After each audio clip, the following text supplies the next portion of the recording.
Bismillahirrahmanirrahim. Assalamualaikum warahmatullahi wabarakatuh. Waalaikumsalam. Waalaikumsalam warahmatullahi wabarakatuh. Alhamdulillahilladzi bi ni'matihi wa fadlihi tatimmu shalihat. Asyhadu an la ilaha illallah wahdahu la syarika lahu wa asyhadu anna Muhammadan abduhu wa rasuluhu alladzi la nabiyya wa la rasula ba'dah. Allahumma salli wa sallim wa karim wa barik ala nabiyyina wa syafi'ina wa maulana wa qudwatina wa imamina Muhammad wa ala alihi wa sahbihi wa man ittaba'ahum bi ihsanin ila yaumidin amma ba'du. Alhamdulillah wa syukurillah jamaah yang dimuliakan Allah. Segala puji hanya milik Allah, zat yang satu-satunya zat yang kita sembah dan juga kepadanya kita memohon pertolongan, dan mudah-mudahan di pagi ini Allah senantiasa memberikan hidayah dan taufiknya untuk kita semua anak istri Allah kita dalam menghadiri majelis ilmu. Salawat dan salam tentu senantiasa kita aturkan kepada Nabi kita baginda Rasulullah SAW beserta keluarganya, para sahabat dan juga mudah-mudahan kita termasuk umatnya yang kelak akan mendapatkan syafaat dari beliau. Amin Allahumma amin.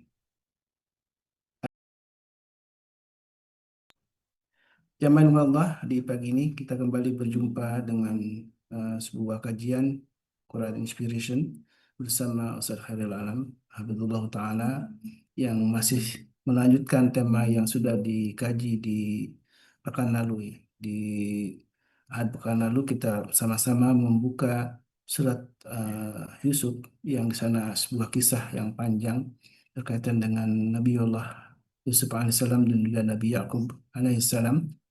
Dan kisah keluarga para nabi ini, keluarga nabi ini menjadi inspirasi untuk kita semua, dan kita sudah sedikit mengurai tentang bagaimana perjalanan kisah dari Nabi Yusuf dari mulai mendapat pengkhianatan ya, mendapat penistaan dari saudaranya sendiri, bahkan dibuang ya ke dalam sumur, dan ini sudah menjadi kisah yang sama-sama kita kenal. Tapi bagaimana kita memaknai, mengambil ibrah atau pelajaran dari peristiwa ini yang insya Allah akan kembali dibahas oleh guru kita Ustaz Khairul Alam. Alhamdulillah Ta'ala, dan Alhamdulillah guru kita sudah bersama kita Ustaz Khairul Alam. Assalamualaikum Ustaz. Sehat Ustaz? Waalaikumsalam warahmatullahi wabarakatuh. Alhamdulillah. Alhamdulillah. Baik, insya Allah kita kembali melanjutkan sebuah tema, dan ketika baca pembuka dari kajian ini yang sama-sama saya share juga eh, dari undangan kajian yang menjadi kita makin paham tentang bagaimana kita memaknai surat Yusuf ini, karena perjalanan sebuah eh, kisah yang Masya Allah ya, kita bisa mengambil pelajaran banyak dari bagaimana Nabi Yusuf eh, mengendalikan dirinya, mengendalikan nafsunya dari mulai ketika beliau dikhianati oleh saudara-saudaranya sampai kemudian berjumpa kembali ketika beliau sudah berada dalam posisi yang berbeda ya, dalam memiliki kekuasaan, kehormatan dan lain sebagainya. Apakah Nabi Yusuf melakukan perbalasan? Nah inilah yang insya Allah akan kembali juga diurai oleh guru kita Ustaz Khalil Alam. Sebuah kisah yang mudah-mudahan menjadi inspirasi untuk kita semua dalam jalan kehidupan di dunia ini. Saya persilakan kepada Ustaz Khalil Alam pada Tuan Masykur. Oke. Assalamualaikum warahmatullahi wabarakatuh. Waalaikumsalam Waalaikumsalam warahmatullahi wabarakatuh. warahmatullahi Warahmatullahi wabarakatuh. أعوذ بالله من الشيطان الرجيم بسم الله الرحمن الرحيم الحمد لله رب العالمين اللهم صل على محمد وعلى آل محمد ربنا ظلمنا أنفسنا وإن لم تغفر لنا وترحمنا لنكونن من الخاسرين رب اشرح لي صدري ويسر لي أمري واحلل عقدة من لساني يفقه قولي آمين آمين يا رب العالمين. Alhamdulillah kita bisa bersilaturahmi kembali untuk kita memperdalam pemahaman kita kaitannya dengan Al-Quran, dan hari ini kita akan membahas kelanjutan minggu lalu ya. Kita akan belajar dari surat Yusuf.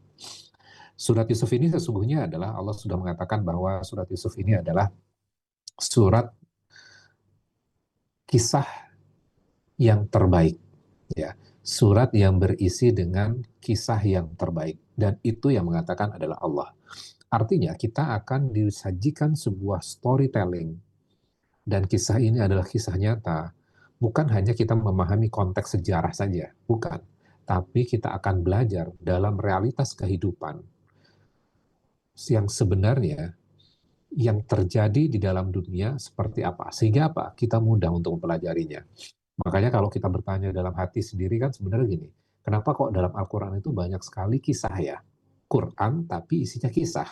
Kalau kita kan pengennya adalah, persepsinya adalah kalau belajar Quran itu atau belajar agama itu, perintahnya apa, larangannya apa, dosanya apa, kan gitu kan ya.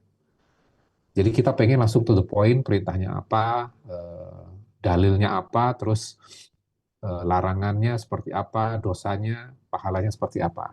Nah, yang lebih menarik adalah ketika kita belajar Quran, kita bukan hanya belajar hal yang tadi, tapi kita belajar story yang gampang untuk kita pahami dan kita bisa relate sebenarnya dengan kehidupan itu. Kadang-kadang kan kita merasa seperti ini, lah itu kan kisah Nabi gitu ya, kan kita kehidupannya berbeda, kita kan manusia biasa saja. Kan ada yang argumentasi seperti itu, punya pendapat seperti itu. Maka Al-Quran itu menyajikan dalam bentuk yang sangat human sekali sebenarnya. Ya, walaupun kisahnya adalah seorang nabi, ya, tapi penderitaan yang dialaminya, gitu ya, itu juga bukan penderitaan yang biasa, gitu ya. Itu diberikan bagaimana mereka bisa survive, bagaimana mereka bisa bersabar, dan akhirnya bisa kembali lagi. Nah, hari ini silahkan dibuka surat Yusuf ya. Ayatnya ayat ke-8 langsung aja. Ya.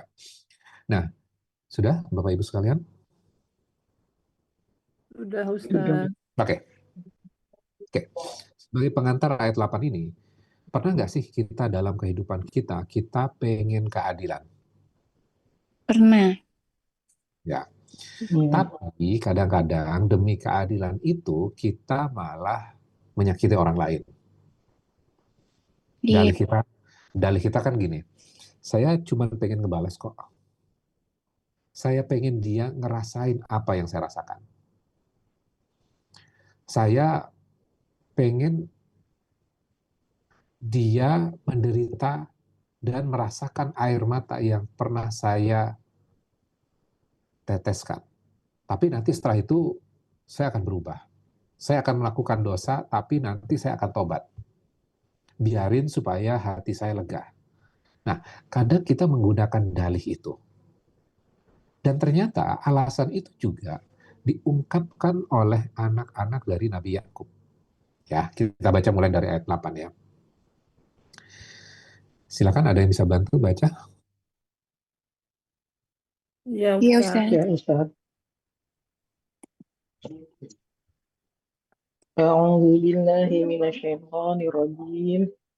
Ketika mereka berkata, sesungguhnya Yusuf dan saudaranya Bunyamin lebih dicintai ayah daripada kita. Padahal kita adalah satu golongan yang kuat.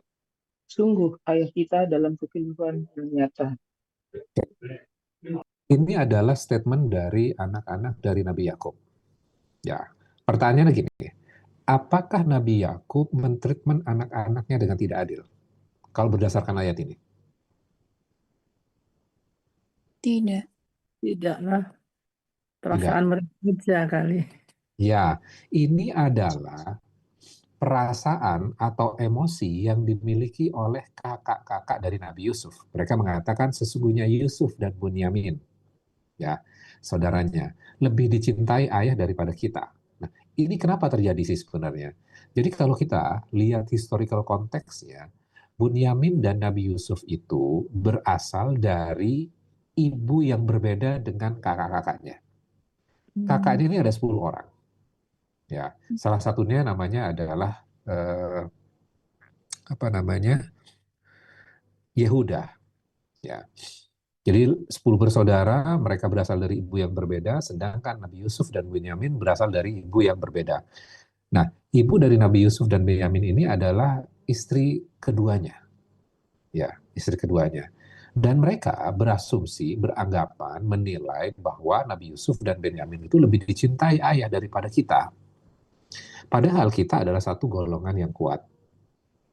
Jadi mereka berasumsi bahwa Yang harusnya dicintai itu yang punya tenaga, yang punya otot, yang punya kekuatan. Sungguh ayah kita lafil dhalalim mubin, benar-benar berada dalam kekeliruan yang nyata. Ya, padahal ayahnya itu nabi ya, tapi mereka menilai bahwa ayah mereka berada dalam dhalalim mubin, kekeliruan yang nyata. Oke, sekarang kita lihat ayat 9.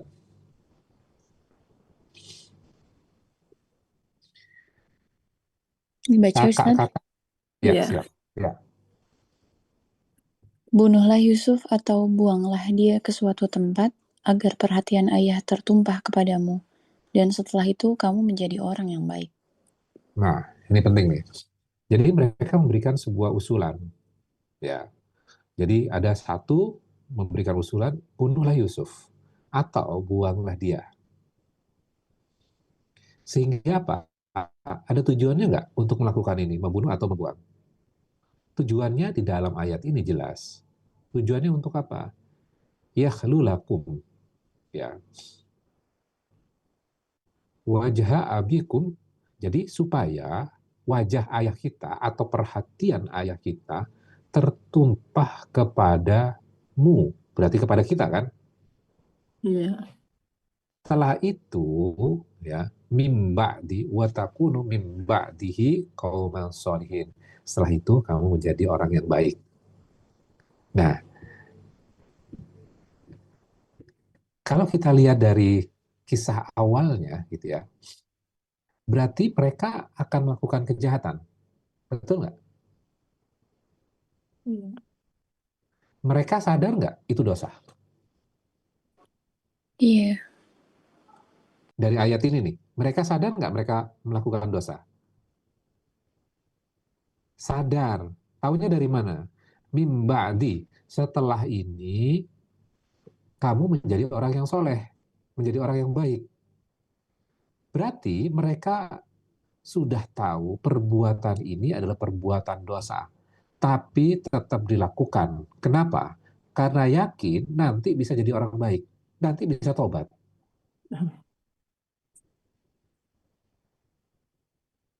Itu alasan klasik manusia. Melakukan kejahatan dengan niat akan jadi baik setelahnya. Seolah dosa itu bisa disimpan dan tobat tinggal dijadwalkan nanti.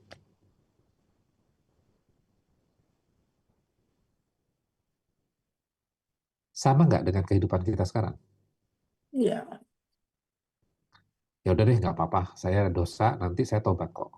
Kan Allah Maha Pengampun. Iya. Ternyata itu bukan hal yang baru. Ternyata mulai dari kisah Nabi Yusuf udah diceritakan bahwa ada orang yang tipikalnya mereka tahu itu perbuatan dosa, tapi mereka tetap melakukannya. Makanya kalau kadang-kadang ketika orang yang berbuat dosa atau maksiat itu tertangkap, mereka akan menyesalkan sebenarnya. Mereka tahu kan sebenarnya. Mereka tahu itu dosa, tapi tetap melakukannya karena mereka yakin nanti bisa jadi orang baik. Ya. Nah, kalau kita lihat secara sejarahnya, gitu ya, Nabi Yakub itu sudah adil dengan anak-anaknya. Hanya rasa cinta ayah kepada Nabi Yusuf tampak lebih. Kenapa? Karena Nabi Yusuf itu paling lembut, paling soleh, dan paling dekat dengan wahyu. Jadi rasa iri itu akhirnya membutakan kakak-kakaknya, rasa tidak diperlakukan adil, ya, karena kita merasa diperlakukan tidak adil, mereka merasa diperlakukan tidak adil, maka berubah jadi pembenaran untuk melakukan dosa.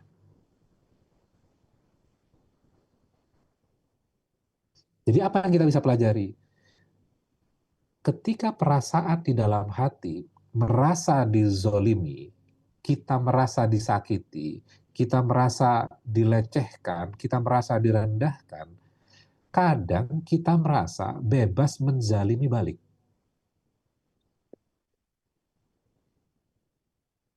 Pernah merasakan seperti itu? Iya,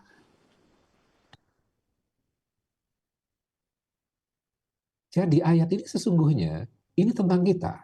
Ketika Allah mengatakan di ayat keempat bahwa ini adalah kisah terbaik, artinya bahwa kisah ini benar-benar kita pelajari, jangan-jangan kita bagian dari kisah itu. Apakah kita seperti Nabi Yusuf yang mampu sabar, yang mampu memaafkan, yang masih berprasangka baik walaupun Nabi Yusuf sudah menderita sekian lama? Atau sebagai kakak-kakaknya, ya, yang mau melakukan dosa padahal tahu itu adalah perbuatan dosa dan itu terlarang. Mereka melakukan itu, kita melakukan itu karena pengen nanti di endingnya kita bisa bertobat. Sama dengan misalnya, ya udah nggak apa-apa korupsi, nanti belakangan kita akan tobat, kita bisa umroh, bisa haji, kan gitu kan logikanya. Iya, pembenaran diri. Ya, jadi pembenaran.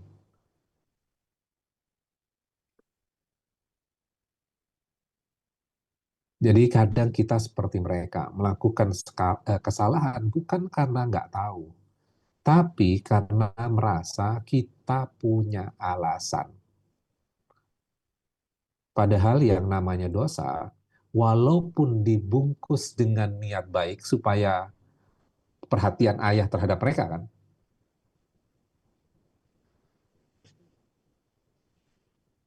tetaplah dosa. Jadi dosa walaupun dibungkus dengan niat baik, tetaplah dosa. Karena keadilan gak akan pernah lahir dari rasa kedengkian.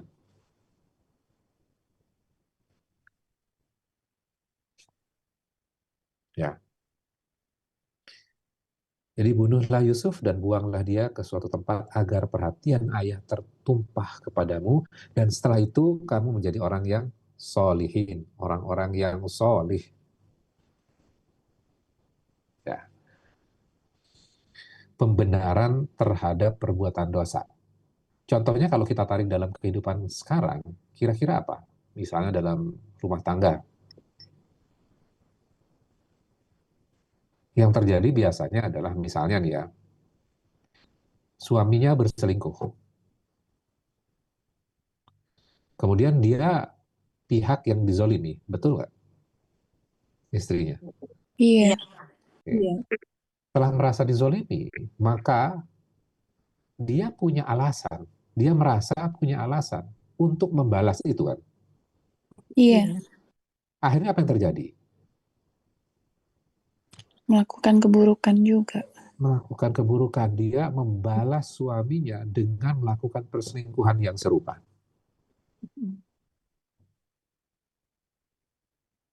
Jadi alasan untuk melakukan dosa, dia punya itu. Sehingga apa? Dia melakukannya. Bukan karena nggak tahu. Akhirnya apa yang terjadi? Dia melupakan Allah pada saat melakukan pembalasan.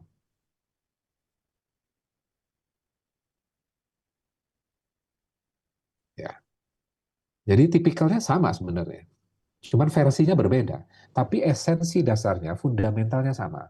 Melakukan dosa, kemaksiatan, ya.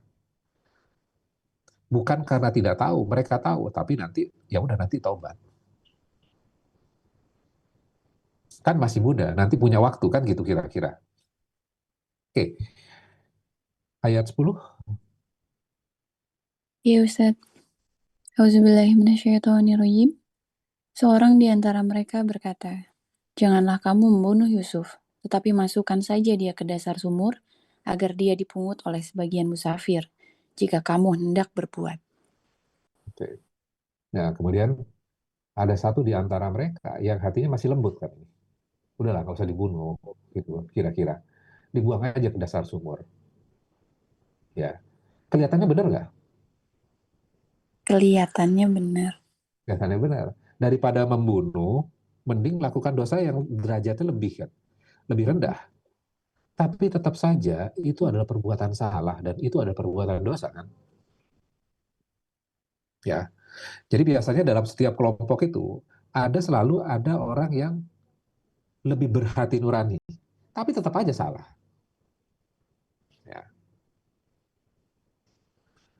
Maka sebenarnya adalah kita belajarnya apa? Dalam lingkaran kelompok ini, suara kebaikan itu masih bisa didengar kan sebenarnya. Iya.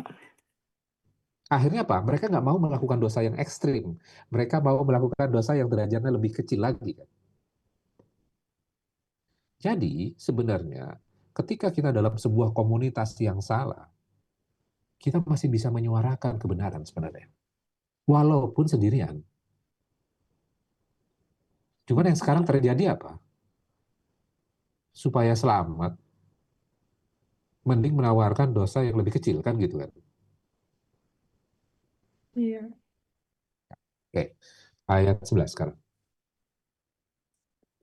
Mereka berkata, "Wahai ayah kami, mengapa engkau tidak mempercayai kami terhadap Yusuf, padahal sesungguhnya kami semua menginginkan kebaikan baginya?" Oke, ayat 12.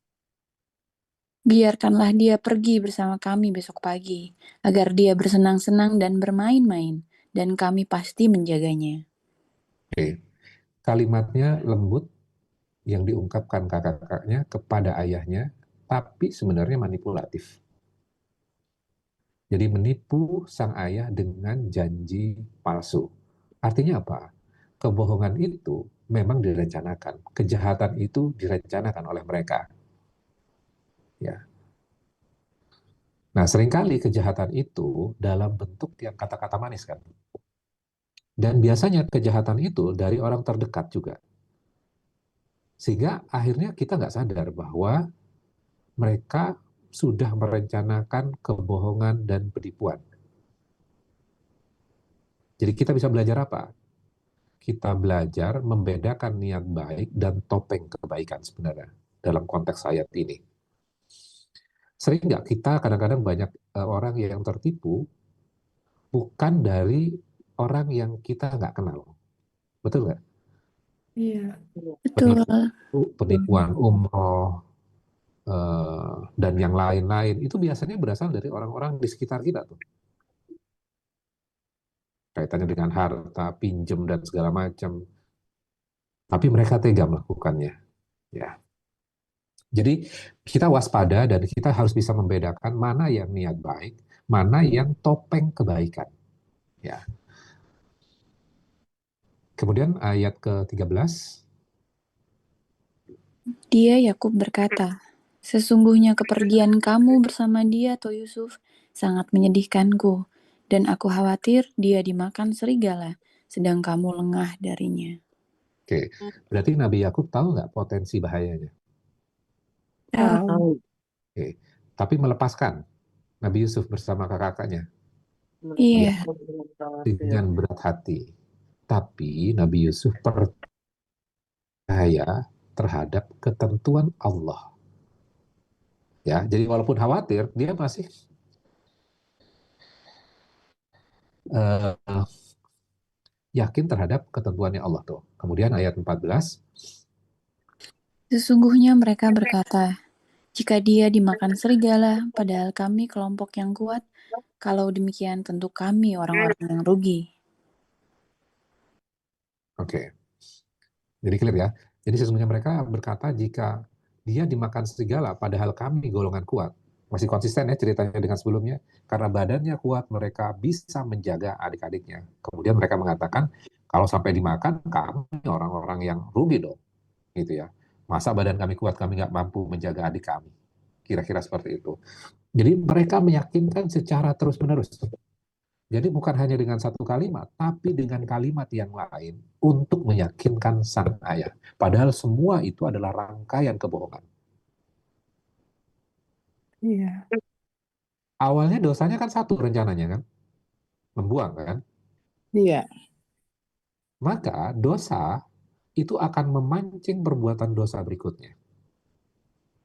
Iya. Kebohong-kebohong.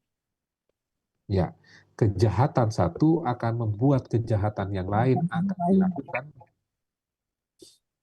Dan itu akan terjadi secara terus-menerus. Lah, kan dosanya cuma satu aja. Enggak, kamu akan melakukan dosa yang lain. Ya. Jadi kan bertumpuk bukan dosanya.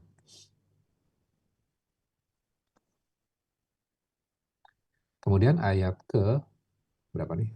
15 silakan. Maka ketika mereka membawanya dan sepakat memasukkan ke dasar sumur, kami wahyukan kepadanya, engkau kelak pasti akan menceritakan perbuatan ini kepada mereka, sedang mereka tidak menyadari. Oke. Artinya apa? Bahwa ketika Nabi Yusuf, ya, ketika Nabi Yusuf ditinggalkan, dikhianati, dipisahkan dari keluarganya, itu kan meninggalkan sebuah trauma yang luar biasa. Betul nggak? Betul, Pasti Ustaz. mendengar percakapan, pasti mendengar juga perbuatan yang berasal dari saudaranya sendiri. Ya, pasti rasa sakit dan segala macamnya, ditinggalkan sendirian, dibuang, itu akan muncul tuh semuanya. Mempertanyakan keputusan ini. Kemudian ketika itu Nabi Yusuf diberikan wahyu oleh Allah. Kamu nggak sendiri. Ketika ditinggalkan oleh orang-orang yang seharusnya menyayangi engkau, aku masih bersamamu. Jadi diberikan wahyu. Jadi wahyunya diberikan ending. Endingnya apa? Kelak pasti Allah akan menceritakan, engkau akan menceritakan perbuatan ini kepada mereka. Jadi ini akan ada skenario besar. Episode yang diceritakan Allah ini belum terjadi kan? Iya. Jadi nanti baru akan terjadinya. Ya. Maka ini menjadi penguat buat Nabi Yusuf untuk menjalani setiap ujian yang dia akan alami. Kan sebelumnya diceritakan bahwa Nabi Yusuf bermimpi, betul kan? Bintang bersujud, matahari bersujud kepada Nabi Yusuf gitu ya. Kemudian ayahnya mengatakan jangan ceritakan kepada kakak-kakakmu.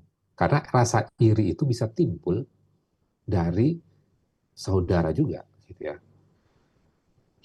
Jadi nggak perlu istilahnya nggak perlu diposting karena kita nggak pernah tahu sumber keirian itu bisa berasal dari mana. Bahkan saudara sendiri bisa memiliki rasa iri. Ya, mungkin kalau dalam hal sederhananya kadang-kadang kan gini ya, kalau dalam eh, hubungan persaudaraan itu satu mendapatkan misalnya juara apa, kemudian mendapatkan piala apa, juara satu, ranking satu, juara perlombaan apa, kemudian kadang-kadang kan kita tanpa sadar orang tuanya itu kan memajang piala-pialanya itu untuk menunjukkan bahwa berikan motivasi kepada yang lain, betul nggak? Iya, betul. Ya, tapi bisa jadi itu sumber masalah. Kenapa? Karena anak yang lain belum tentu mempersepsikan hal yang sama, betul nggak? Iya. Jadi berhati-hati. Ya, oke. Kemudian mereka datang kepada ayah mereka pada petang hari sambil menangis. Nah, namanya ini air mata buaya nih. Jadi mereka menjadikan air matanya sebagai alibi untuk menutup kebohongan mereka. Jadi mereka main drama.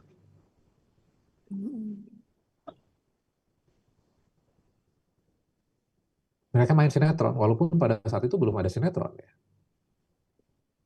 Mereka menggunakan air mata untuk meyakinkan sang ayah. Kemudian ayat ke-17, mereka berkata, wahai ayah kami, sesungguhnya kami pergi berlomba, dan kami tinggalkan Yusuf di dekat barang-barang kami. Lalu ia dimakan serigala. Dan engkau tidak akan percaya kepada kami, sekalipun kami berkata benar. Bohong nggak? Bohong. Bohong ya? Iya. Bohong. Jadi rangkaian kebohongan itu dibuat lagi.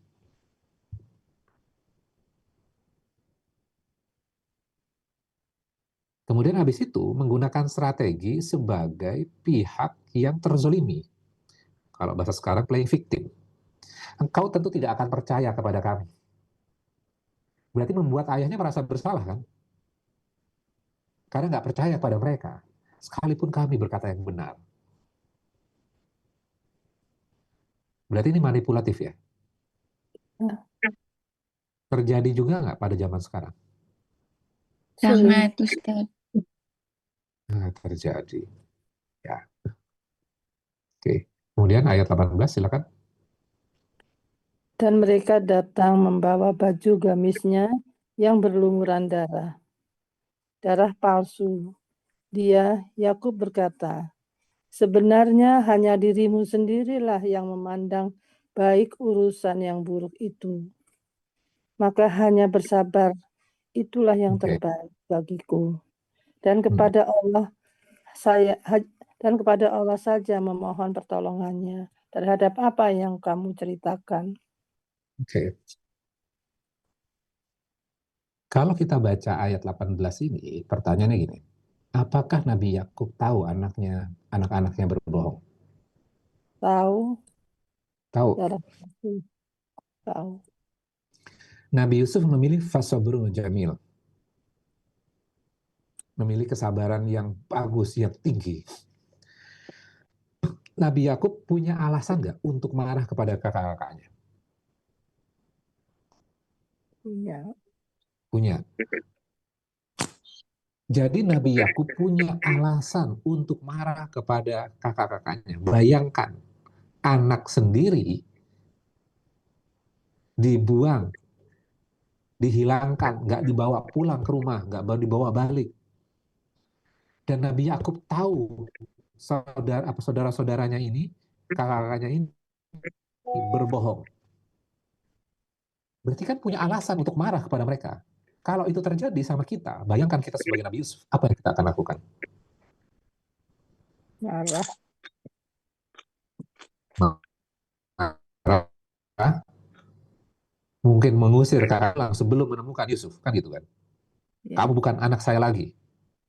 Apalagi yang kita bisa bayangkan.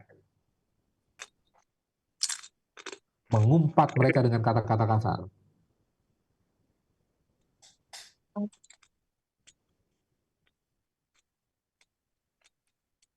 Nah, Nabi Yakub tahu anak-anaknya berbohong. Kebohongan-kebohongan itu adalah dosa anak-anaknya. Tapi respon amarah yang tak terkontrol itu akan jadi dosa ayahnya. Akan menjadi dosa Nabi Yakub. Makanya Nabi Yakub tidak memilih hal itu. Suka terjadi nggak pada diri kita? Kita tahu anak-anak kita melakukan kesalahan, melakukan dosa. Tapi emosi kita yang tak terkontrol itu adalah dosa kita. Apakah kita nggak belajar dari surat Yusuf ini? Nah, cuman problemnya kan seringkali ketika kita membaca surat Yusuf, persepsinya adalah cerita tentang kegantengan, ketampanan saja kan. Nggak ada tuh pelajaran parentingnya, nggak ada pelajaran bagaimana menjadi seorang ayah, bagaimana mengontrol emosi, padahal tahu anak-anaknya melakukan kesalahan dan dosa gitu ya. Kira-kira kalau misalnya Nabi Yakub marah luar biasa kepada anak-anaknya, apa yang akan terjadi? Akan renggang kan? Nabi Yakub tidak memilih mengusir anak-anaknya. Anak-anaknya masih diizinkan tinggal di rumah yang sama. Masih dididik dengan pendidikan yang terbaik. Itu yang dilakukan oleh Nabi Yakub.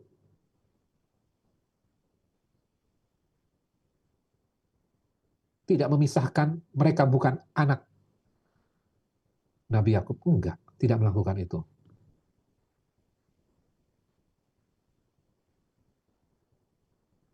Jadi kita belajar banyak nggak dari kisah ini sebenarnya?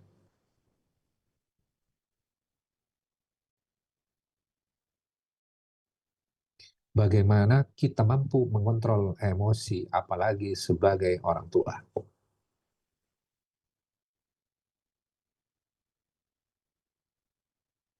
Oke, sampai di sini ada pertanyaan?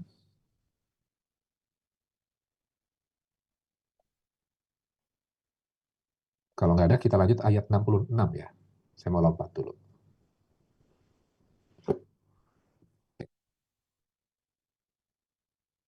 Karena kisah ini nanti seringkali kan kita nggak paham ya tentang kisah ini. Apa sih sebenarnya maksudnya gitu ya. Eh, ayat 66 ini sebenarnya nantinya akan menjawab gitu ya. Kadang kita sudah berusaha sebaik mungkin. Kita sudah berdoa, kemudian kita sudah berhati-hati, tapi hasilnya tetap nggak seperti yang kita harapkan. Kita merasa, kenapa Allah diam? Padahal kita sudah melakukan segalanya, ikhtiarnya, doanya, kita sudah lakukan semuanya. Nah, kisah Nabi Yakub ini di dalam surat Yusuf itu akan menjawab pertanyaan kita. Ya, oke. Ayat 66. Silakan ada yang bisa bantu baca, langsung Iya, terjemahan. Ustaz.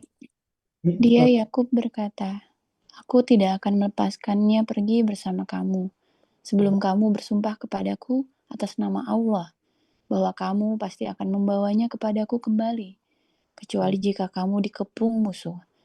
Setelah mereka mengucapkan sumpah, dia Yakub berkata, "Allah adalah saksi terhadap apa yang kita ucapkan."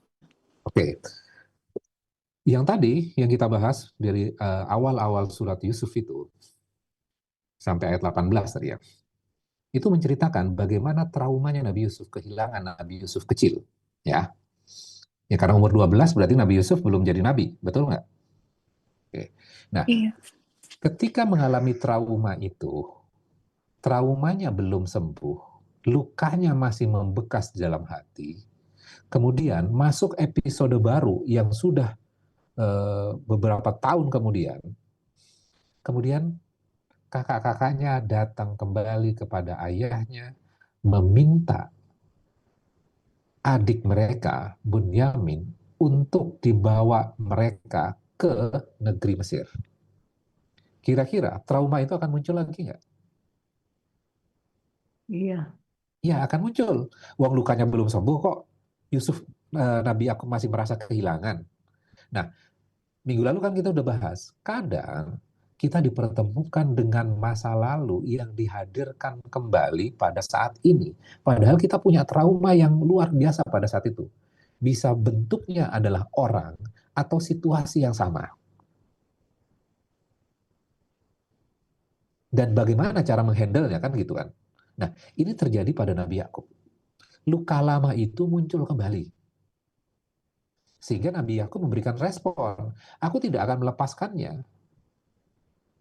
Aku tidak akan memberikan Bunyamin bersama kamu. Enggak. Sebelum, nah ini kuncinya nih. Sebelum kamu bersumpah kepadaku atas nama Allah.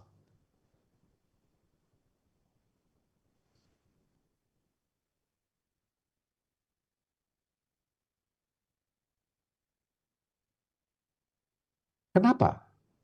Karena iman yang matang lahir dari hati yang pernah hancur. Tapi tidak pupus harapannya kepada Allah. Kan bisa aja nggak percaya, nggak usah dikasih kan?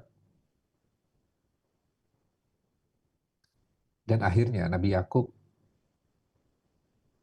memberikan izin. Setelah mereka mengucapkan sumpahnya, Nabi Yakub berkata, Allah adalah saksi terhadap apa yang kita ucapkan ini. Kemudian habis itu, Nabi Yakub memberikan sebuah nasihat kepada anak-anaknya. Dia Yakub berkata, wahai anak-anakku, janganlah kamu masuk dari satu pintu gerbang. Masuklah dari pintu gerbang yang berbeda. Namun, nah, kuncinya di sini. Namun demikian, aku tidak dapat mempertahankan kamu dari sedikit pun dari takdir Allah.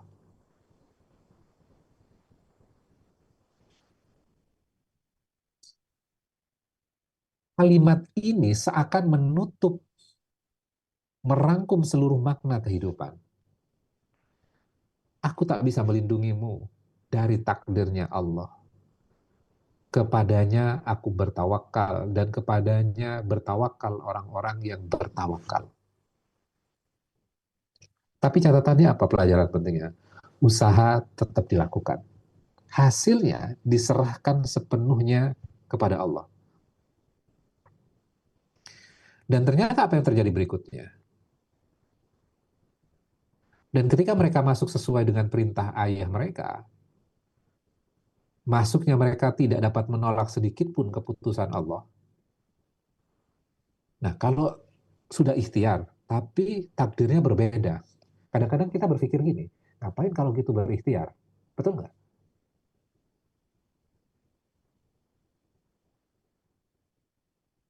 Ikhtiar tetap dilakukan, walaupun keputusan Allah berbeda. Iya, Kemudian habis itu Allah memuji Nabi Yakub. Nih pujiannya di ayat 68.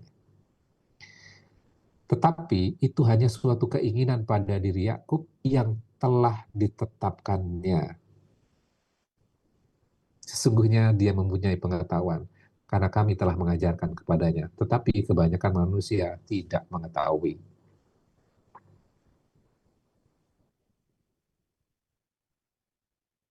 Jadi ternyata walaupun selevel Nabi, semua yang Nabi Yakub lakukan dan memberikan saran kepada anak-anaknya tidak mampu menolak takdir. Itu pelajaran penting tuh. Kadang-kadang kita kan datang kepada guru, syekh dan segala macam. Loh, nasihatnya ya sudah dilakukan semuanya, kok takdirnya beda? Berarti nggak manjur dong dia. Sering gitu nggak? Kita merasa seperti itu. Lah sudah didoain, tapi kok nggak berhasil juga nih. iya,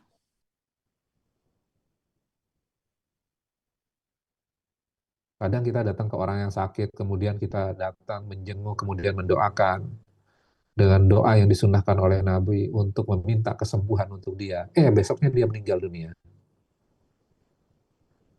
Nah, ngapain kalau gitu kita berdoa? Ngapain kita ikhtiar, berobat dan segala macamnya? Kita belajar dari sini.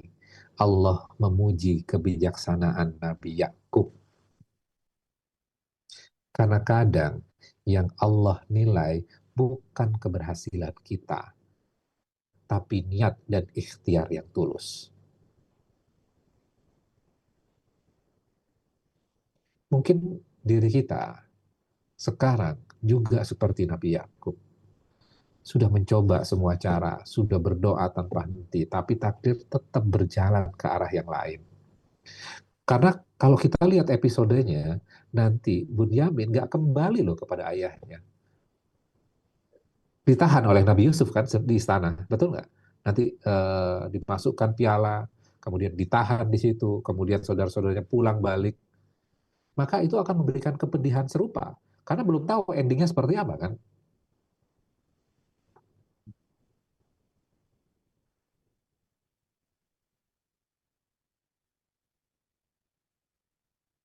Jadi mungkin kita seperti Nabi Yakub. Sudah mencoba semua cara, sudah berdoa tanpa henti. Tapi takdirnya tidak sesuai yang kita harapkan. Maka ketika kita belajar surat Yusuf ini, jangan bersedih. Karena Allah tidak menghitung seberapa sering rencana kita gagal. Tapi seberapa dalam kita percaya bahwa di balik semua yang tak sesuai itu, ada kasih sayang Allah. Jadi kesimpulannya apa? Tetaplah ikhtiar, tetaplah berusaha. Tapi kalau hasilnya tak berubah, tetap tenang. Mungkin Allah sedang mengubah hati kita sebelum mengubah nasib kita. Itu jauh lebih penting.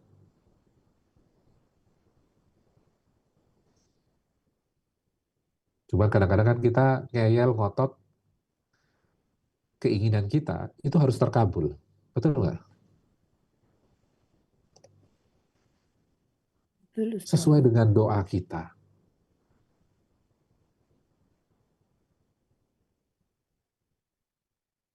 Kadang-kadang kita suka maksa Allah. Betul nggak? Dalam doa kita. betul. Betul ya. Makanya kalau jokesnya kan gini ya, kalau doa apa namanya milih jodoh itu kan kadang-kadang ya Allah kalau dia baik dekatkan dia, kan gitu kan. Iya. Tapi kalau dia bukan jodohku, kan harusnya jauhkan dia kan. Tapi bukan. Dekatkan. Nah, kalau dia bukan jodohku, maka jodohkan, kan gitu kan. Itu namanya doa yang maksa. Iya, maksa banget. Ya, maka pasrahkan kepada Allah, ikhtiar ya ikhtiar. Gitu. Sehingga apa? kita nggak akan tersakiti kalau misalnya tidak sesuai dengan harapan kita. Karena kita yakin bahwa Allah akan menentukan yang terbaik buat kita. Mungkin caranya tidak sesuai dengan harapan kita, ya. Tapi yakin Allah akan memberikan yang terbaik. Maka nanti di episode terakhirnya dalam surat Yusuf ini, satu, keluarga besar itu, keluarga Nabi Yakub akan berkumpul kembali. Nabi Yusuf akan sesuai dengan tafsir mimpinya, ya. Dan kakak-kakaknya akhirnya apa? Sadar atas kesalahannya. Seperti wahyu yang diberikan kepada Nabi Yusuf. Nabi Yusuf akan menceritakan itu kepada kakak-kakaknya. Dan mereka nggak sadar itu. Akhirnya saudara-saudaranya bertobat kepada Allah. Meminta kepada ayahnya, mohonkan ampun atas dosa-dosa kami kepada Tuhanmu. Happy ending nggak tuh? Iya. Happy ending. Tapi kalau kita sebagai Nabi Yusufnya pengennya kan saudara-saudaranya itu apa? Jadi hukum saja. Dihukum. Ya, biar tahu rasa gitu ya. Nah, bagaimana kita belajar hati kita kuat seperti Nabi Yusuf. Makanya balik lagi surat Yusuf ayat keempat.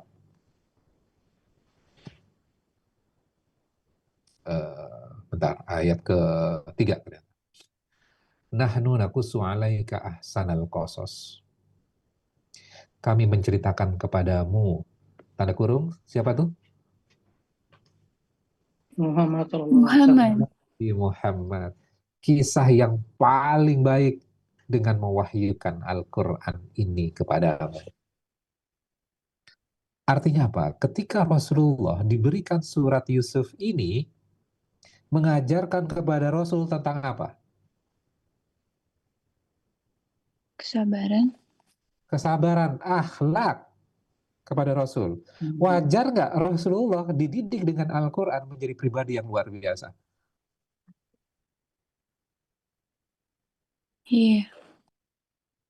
Belajarnya dari mana? Maka ketika Aisyah ditanya, akhlak Rasul itu seperti apa? Akhlak Rasul itu adalah Al-Quran. Jadi kalau mau belajar akhlak Rasul kemana? Al-Quran. Al-Quran. Al-Quran.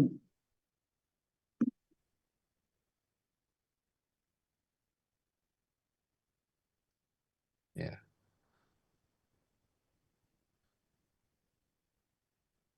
Oke, kira-kira itu yang kita bisa pelajari. Jadi ternyata potongan kisah itu, sejarah Nabi Yakub adalah ayat-ayat Allah. Betul? Iya. Oke. Iya, betul, Ustaz. Berarti perbuatan buruk yang dilakukan oleh saudara-saudaranya, kejahatan-kejahatan yang mereka rencanakan, bagian dari ayat-ayat Allah juga nggak? Iya. Iya, Iya. bagian Keseluruhan kisah manusia, keseluruhan kisah Nabi Yusuf, Nabi Yakub, dan saudara-saudaranya adalah ayat-ayatnya Allah. Potongan-potongan ayat Allah. Mampu nggak kita melihat Allah di balik sesuatu yang terjadi dalam kehidupan kita?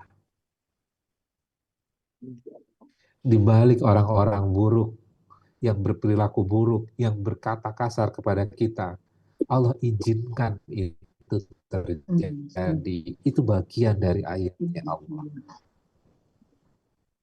Soal ujian nggak pernah salah. Yang salah adalah jawaban terhadap pertanyaan-pertanyaan. Perilaku orang itu urusannya mereka. Urusan kita adalah respon yang kita berikan. Mampu nggak kita sabar? Maka baca berulang-ulang surat Yusuf ini. Kadang kita nggak sesuai, baca lagi. Ya Allah, masih belum ya Allah. Istighfar lagi. Sehingga apa? Kita menjadi pribadi yang baik. Mudah-mudahan manfaat. Mohon maaf jika ada yang kurang berkenan. Wabillahi taufiq wa hidayah. Wassalamualaikum warahmatullahi wabarakatuh. Waalaikumsalam Warahmatullahi wabarakatuh. Warahmatullahi wabarakatuh. Baik, alhamdulillah, syukurlah, jazakallah khairan, Ustaz Khairul Alam. Kita sudah dibersamai oleh beliau selama 1 jam lebih ya, untuk sama-sama memahami bagaimana rangkaian kisah dalam surat Yusuf ini memberikan kita satu inspirasi besar bagaimana menjalani kehidupan ini. Dan tadi kesabaran, sebagaimana kesabaran Yakub, pasobrun jamil, maka kesabaran yang indah itu adalah selalu berakhir dengan sebuah kebaikan. Sebagaimana kita tahu bagaimana kisah dari Nabi Yusuf alaihissalam. Silakan jamaah yang ingin sharing atau mungkin bertanya ya. Di chat saya sudah lihat baca ada beberapa hal ya yang ditanyakan. Nanti sebelum bulan Nadia saya bacakan dulu yang ada di chat, Ustaz. Ya. Dari Ummu Azlan, Ustaz. Afwan, Assalamualaikum Ustaz. Izin bertanya, jika ada persahabatan 3 orang, namun yang satunya baru bergabung, semakin lama yang satu ini yang baru bergabung ini merasa diperlakukan tidak adil. Akhirnya dia pergi meninggalkan mereka demi menjaga hati ini, apakah eh, bagaimana secara syariat, Ustaz?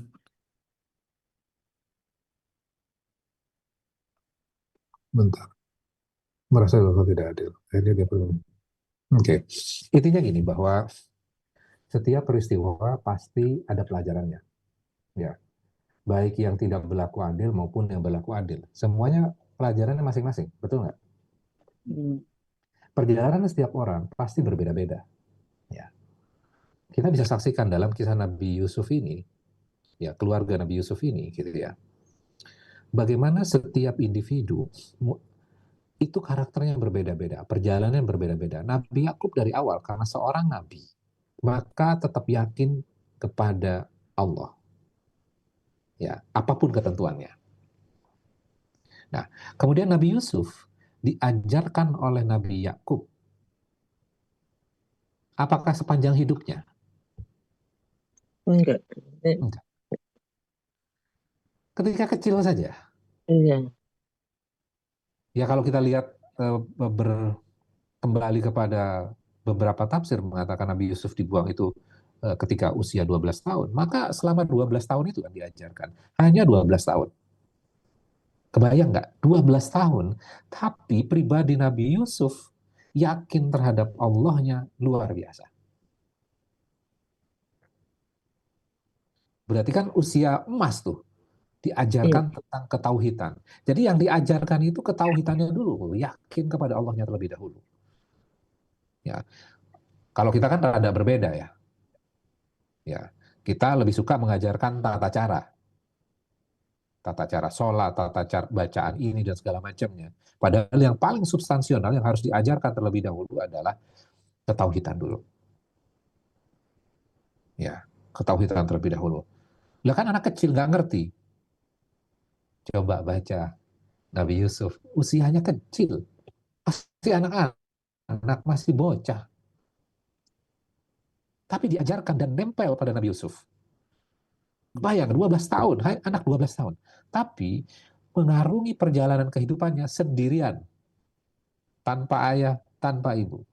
Tapi pribadinya tetap kuat. Tetap yakin kepada Allah. Tuh. Satu sisi lagi, kakak-kakaknya. Pribadinya buruk, melakukan kejahatan, walaupun dididik dalam keluarga yang baik. Ya, tapi tetap melakukan kejahatan. Mereka memisahkan orang baik ini dengan lingkungan toksik. Betul nggak? Iya. Ya, memisahkan. Pelajarannya apa? Akhirnya kakak-kakaknya ini ya itu tetap dididik, tapi nanti ujungnya adalah mereka akan bertobat kepada Allah. Cuman sadarnya lama nggak? Lama. Lama. Nah, makanya Nabi Yusuf di episode terakhirnya itu tidak membuka pintu balas dendam, tapi yang dibuka oleh Nabi Yusuf adalah pintu jalan hidayah buat saudara-saudaranya. Nah, dari situ, dari kisah itu kita bisa menjawab pertanyaan ini kan sebenarnya. Kita harus memikirkan Qur'annya terlebih dahulu, kemudian baru refleks terhadap kehidupan kita. Pasti setiap orang case-nya berbeda-beda, betul nggak? Iya. Tapi fundamentalnya itu sudah ada dalam Quran.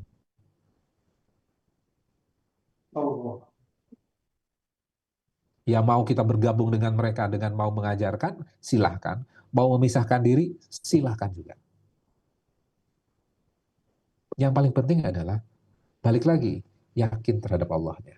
Itu yang harus ditemukan. Kadang-kadang pengen kumpul, pengen ngajarin, akhirnya apa? Mereka nggak mau dengerin, kita merasa, gua udah nasehatin, dia masih kayak gitu aja. Kita merasa ego kita. Gua udah ngomong berulang-ulang. Akhirnya marah kita. Ketika marah, emosi. Ketika emosi, akhirnya apa? Nggak mampu mengontrol hati. Padahal itu ayat-ayat Allah. Gimana sikap kita ketika Allah memberikan ayatnya?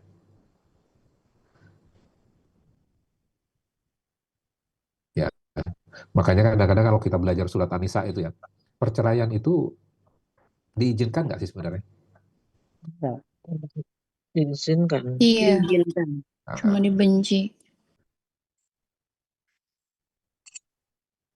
yang nggak diizinkan adalah mengungkap aibnya. Hmm, Betul? betul. Banyak yang memiliki hal Iya. itu dengan melanggar perintah Allah. Karena sakit sih. Ya, oke, kira-kira itu ya. Mudah-mudahan bisa menjawab ya. Kemudian berpikir kembali dengan surat Yusuf ini. Baik, dari namanya sama nih, dari Pak Yusuf Maulana nih. Di chat juga saya bacakan, Ustaz. Ditanya Ustaz, dalam konteks ini apakah kita tidak mempunyai hak untuk membalas perbuatan orang lain? Bahkan Menuntut keadilan Al-Quran. gitu ya. Mungkin disebut dengan mata dibalas mata gitu kan. Ya, Kan dalam Islam juga ada istilah kisos gitu ya. Kalau ketika ya. membunuh, dibunuh lagi, apakah mungkin itu juga cara memahaminya gimana Ustaz dengan konteks ini? Oke. Boleh nggak membalas dalam Islam? Boleh, boleh. Makanya yang paling ujungnya kan sebenarnya kisos. Kisos itu apa? Ketika bunuh ya balas bunuh. Itu namanya keadilan. Tapi Tapi memaafkan itu lebih baik. Allah lebih mencintai. Nah, berarti kalau orang yang tauhidnya tinggi, dia akan memilih yang mana? Memaafkan. Memaafkan. Boleh nggak membalas? Sebetulnya boleh. Boleh. Boleh. Ya, tapi kadang-kadang orang yang sudah memaafkan menganggap bahwa yang membalas itu kamu dosa. Boleh kok itu, diizinkan. Nggak boleh kita berasumsi bahwa orang yang menuntut balas itu berarti kamu salah. Enggak, itu Allah izinkan. Dengan yang baik. Dengan yang baik. Membalas dengan yang baik loh. Ya, membalas dengan yang baik. Jadi tetap ada koridornya ya. Ya, kira-kira gitu. Dan tentu kisos hanya diberlakukan di negeri yang memegang syariat Islam saja, tidak bisa dilakukan secara pribadi begitu ya saja. Pembalasan Hmm, dalam hmm. konteks ini gitu ya. Ketika ada saudara kita dibunuh kemudian kita membunuh kembali itu tetap dilarang ya, karena tidak mengikuti peraturan tentunya. Tadi Bunda Nadia sudah resen, silakan. Iya, Ustaz. Assalamualaikum warahmatullahi wabarakatuh.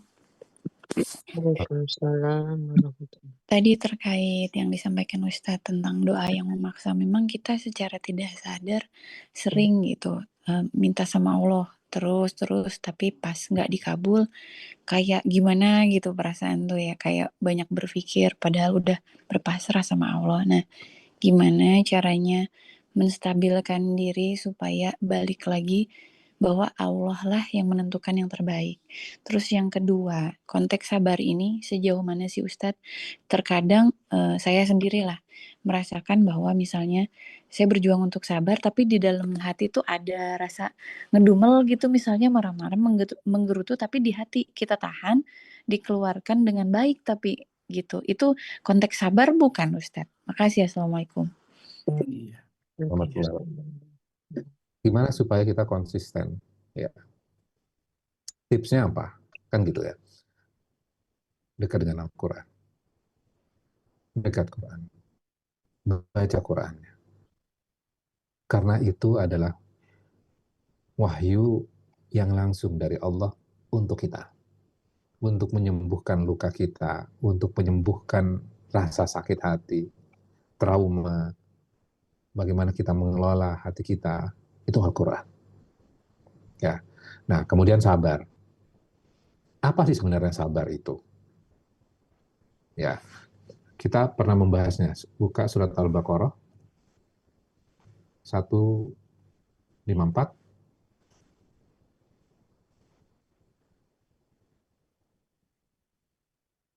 Ya, 14, 154, 155. Baik, saya baca. Saya bantu baca. Ya.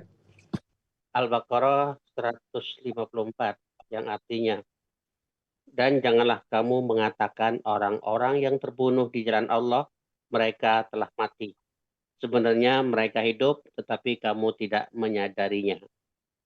155, dan kamu pasti akan menguji, dan kami pasti akan menguji kamu dengan sedikit ketakutan, kelaparan, kekurangan harta, jiwa, dan buah-buahan.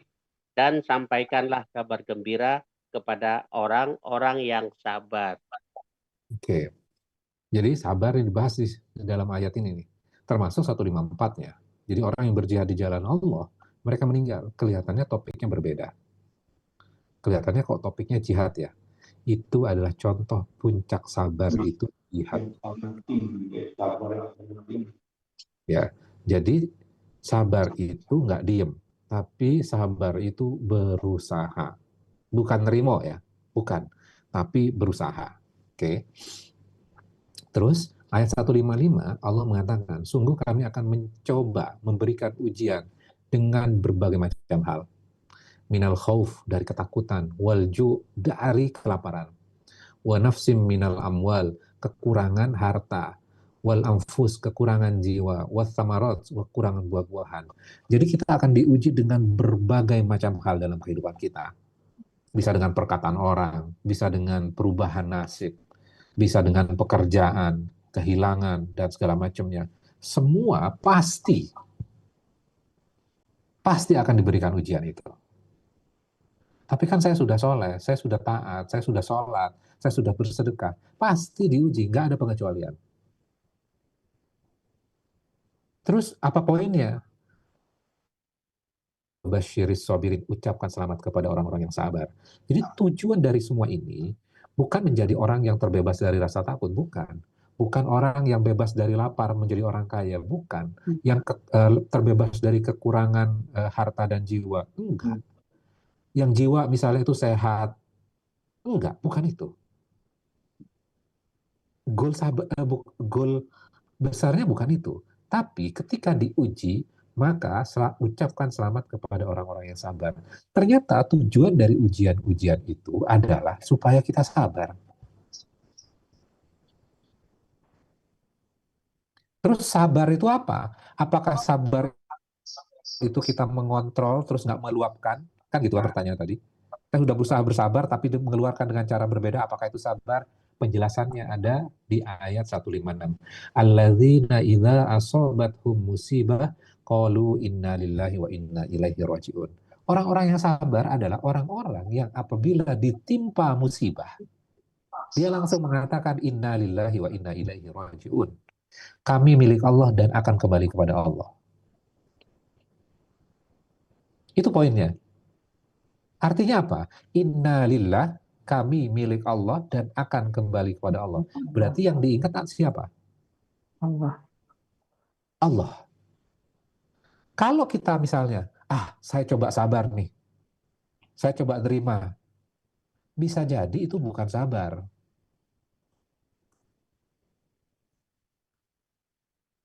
Bisa jadi itu bukan sabar. Bisa jadi kita menyerah dengan keadaan. Yang namanya sabar harus ada variabel Allah dalam memori ingatan kita. Kalau memberikan ujian kepada saya. Jadi ingat kepada Allahnya itu sebenarnya. Karena orang yang sabar itu mengucapkan innalillahi wa inna ilaihi rajiun. Kesadaran terhadap Allahnya tinggi. Kemudian dia baru melakukan actionnya.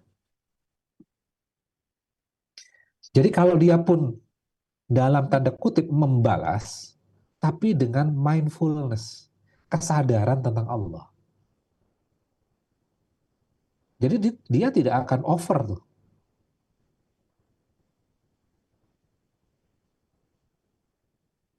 Jadi poin pentingnya adalah sabar itu adalah alladzina idza asabathum musibah qalu inna lillahi wa inna ilaihi. Nah, artinya ketika kita belajar Quran memberikan definisi baru kan buat kita. Oh, ternyata selama ini sabar itu ya nerimo, nggak membalas, tapi kalau kita lihat di sini sampai berjihad, berjuang di jalan Allah itu sabar.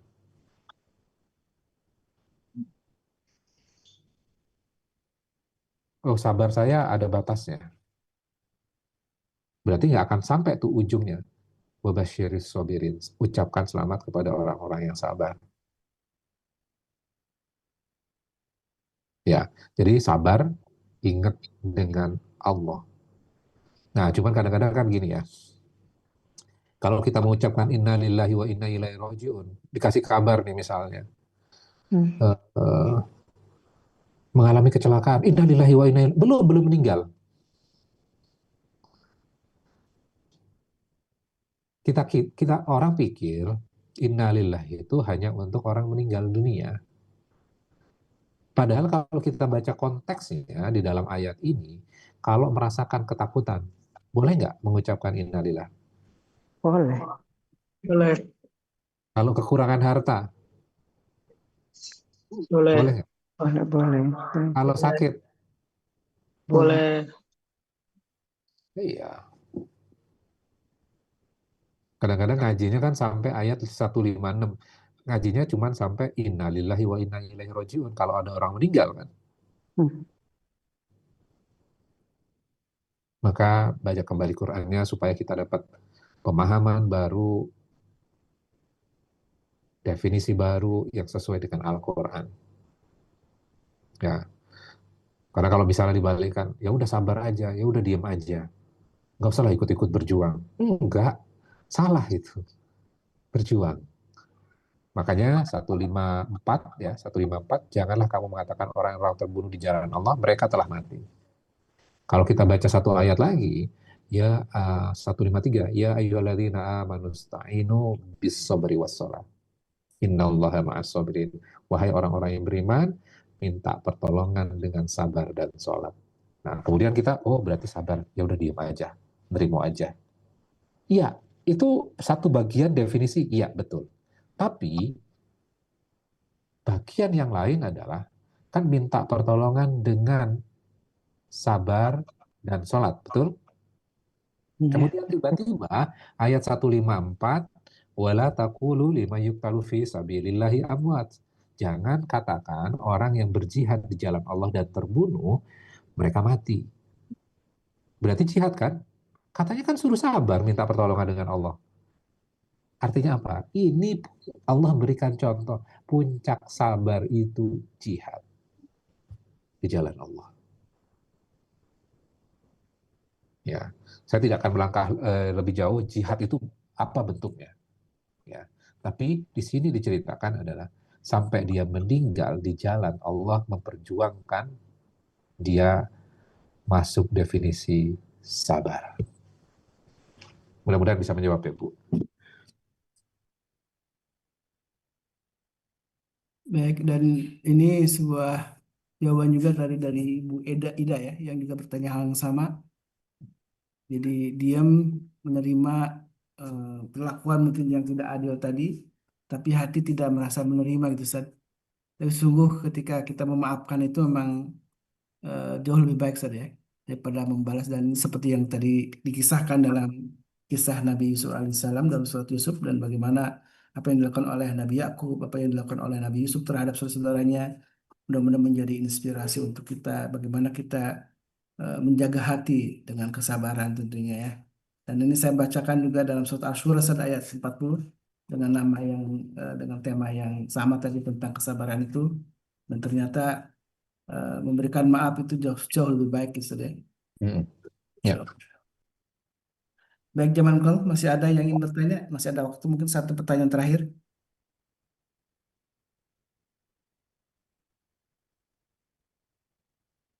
Ini ada dari Budian. Saya bacakan Ustaz. Ya. Assalamualaikum Ustaz, izin bertanya nih, kalau kita sudah memaafkan orang yang menzolimi orang, tapi orang terdekat saya menghasut saya untuk membalas orang tersebut, Ustaz. Jadi yang punya malah menghasut untuk membalas. Bagaimana sikap saya Ustaz, terhadap orang yang menghasut saya nih? Hmm. Oke. Bagaimana sikap kita? Ya. Nah, sebelum sikap terhadap orang, berarti kan kita harus berpikir kira-kira Allah lebih ridho yang mana? Ya, kita lebih ridho yang kira-kira Allah lebih ridho yang mana, gitu ya? Apakah kita tetap bergaul atau kita menjauh? Dua-duanya boleh jadi pilihan. Boleh jadi pilihan.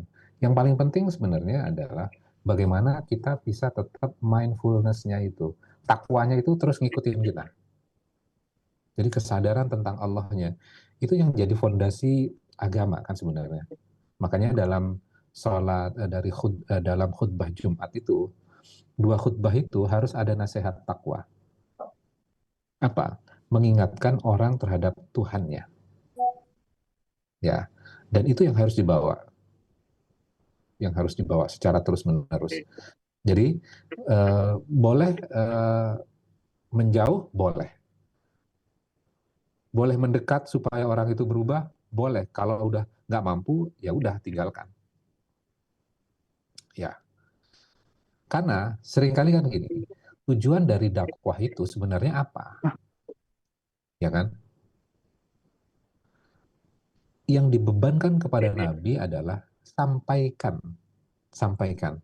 Ya, apakah Nabi punya kuasa untuk mengubah seseorang? Enggak. Enggak. Ya, karena kalau Nabi kuasa, orang-orang terdekatnya kan, ya, terdekatnya semuanya beragama Islam kan, tapi ada dalam keluarganya sendiri, ada yang nggak beragama Islam. Ya. Artinya apa? Tugasnya adalah sampaikan, kemudian orang itu setelah disampaikan berpikir untuk memilih. Kalau kita kadang-kadang kepancing sama ego, ingin merubah orang itu dalam sekejap, dalam satu malam. Kita saja nih, mungkin nasihat yang ketika kita masih SD dulu, baru memiliki impact sekarang. Guru kita dulu yang SMP memberikan nasihat, kita nggak ngeh pada saat itu. Kita nggak ngikutin nasihat itu. Baru akhirnya kita sadar, oh iya ya, kadang nasihat orang tua baru berimpact setelah orang tuanya meninggal dunia.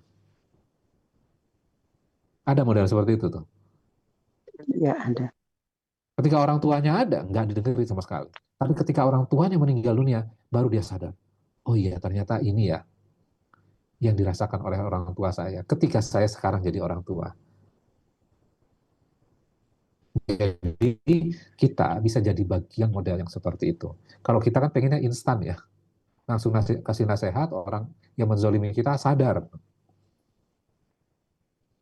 Ya, ingat, episode kehidupan itu bukan seperti seindah yang di sinetron ya, yang di FTV. Nggak ngikutin terus tiba-tiba kena azab, kelempar di atas gunung, kan gitu, mayatnya. Nggak seperti itu. Jadi kita tugasnya sampaikan, mudah-mudahan itu memberikan manfaat buat mereka. Oke, cukup? Baik, masih ada yang raise hand, apakah ini Ustaz, dibuka? Satu pertanyaan terakhir.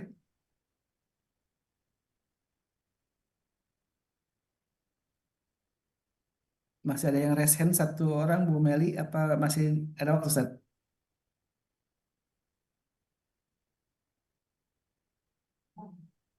Ya, Ada yang raise hand satu lagi, apakah bisa diterima waktunya? cukup kali Mas Alis. Oh iya, mohon maaf Ya. Bu Meli ya, nanti kita akan lanjutkan dalam pertemuan berikutnya. Insya Allah kita akan kembali berjumpa dengan Ustaz Halalan. Mudah-mudahan Allah Subhanahu Wa Taala masih memberikan kita usia dan juga tentu keistiqomahan. Ketika Allah menjaga keistiqomahan, mudah-mudahan Allah akan bukakan pintu hidayah untuk kita semua dan tentu Istiqomah menjadi salah satu pintu yang akan menghadirkan, mendatangkan cinta Allah Subhanahu wa taala. Dan kajian tentang surat Yusuf ini Masya Allah ya, menjadi bagian bagaimana kita memaknainya dan menjadikan ini menjadi panduan dalam kita menjalani kehidupan. Karena kesabaran disebutkan dalam ayat tadi, as-sabrul jamil ya. Itu ada sebuah perkataan Nabi Yakub alaihissalam, Ya. kesabaran yang sangat indah, dan Allahul Musta'an disebutkan dalam ayat selanjutnya, ayat selanjutnya ya, tentang bahwa Allah lah yang menjadi tempat untuk kita memohon pertolongan. Sebagaimana doa kita ketika dalam salat, iyyaka na'budu wa iyyaka nasta'in. Dan mudah-mudahan kita lah termasuk orang-orang yang selalu bersabar, sabar dalam ketaatan, sabar dalam menjauhi larangan, dan sabar dalam menghadapi berbagai macam ujian kehidupan ini. Faslun jamil, sekali lagi, maka itulah kesabaran yang indah yang mudah-mudahan kita bisa mengambil hikmah dari kisah dalam surat Yusuf ini.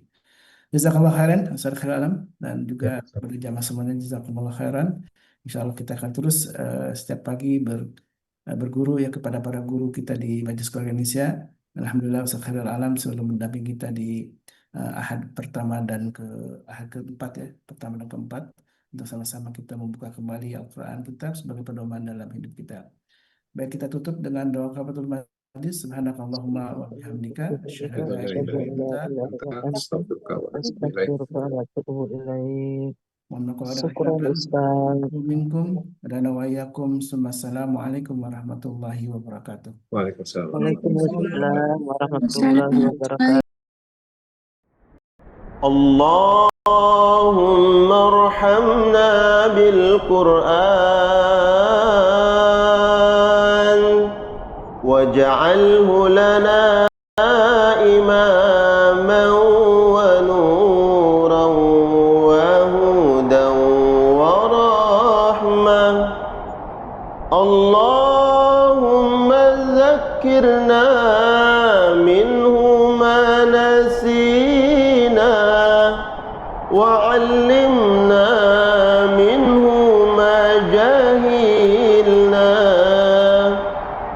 وارزقنا تلاوته آناء الليل وأطراف النهار واجعله لنا حجة يا رب العالمين.